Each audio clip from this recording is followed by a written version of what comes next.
ایک بار شادی کے بعد پہلی بار میکے آئی بیٹی جب واپس سسرال جانے لگی تو ماں باپ نے اسے بہت سے تحفے طوائف دیے، جس میں باپ نے بیٹی کو ایک اگربتی کا پیکٹ بھی دیا اور اس سے کہا کہ بیٹی تم جب بھی نماز پڑھو یا دعا کرو تو اس اگربتی کو ضرور جلا لینا۔ جیسے ہی وہ سسرال پہنچی تو ساس نے بہو کے گھر سے آئے تحفوں کو حسد بھری نگاہ سے دیکھا، اور جب اس کی نظر اگربتی کے پیکٹ پر پڑی تو من ہی من میں ہنسنے لگی کہ بھلا کون سا باپ اپنی بیٹی کو تحفے میں اگربتی کا پیکٹ دیتا ہے۔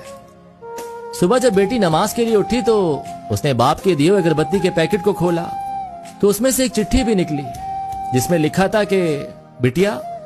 یہ اگربتی خود تو جلتی ہے لیکن اپنی مہک سے پورے گھر کو مہکا دیتی ہے۔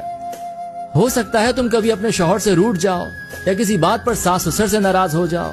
دیور یا ننن کی کوئی بات تمہیں بری لگ جائے تو تم میری دی ہوئی اس نصیحت کو یاد رکھنا، اس اگربتی کی طرح جلنا۔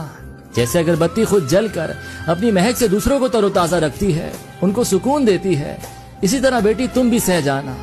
اپنے سسرال کو میکا سمجھ کر اپنے اچھے رویے اور خوش اخلاقی سے ان کے گھر کے سکون کی وجہ بن جانا۔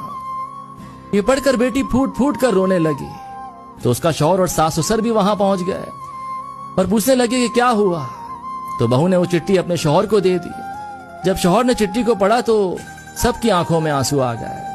ساس نے اپنی بہو کو گلے سے لگا لیا اور اپنے بیٹے سے کہا کہ اس چٹھی کو فریم کرا لاؤ، یہ چٹھی کسی باپ کا اپنی بیٹی کو دیا ہوا انمول تحفہ ہے۔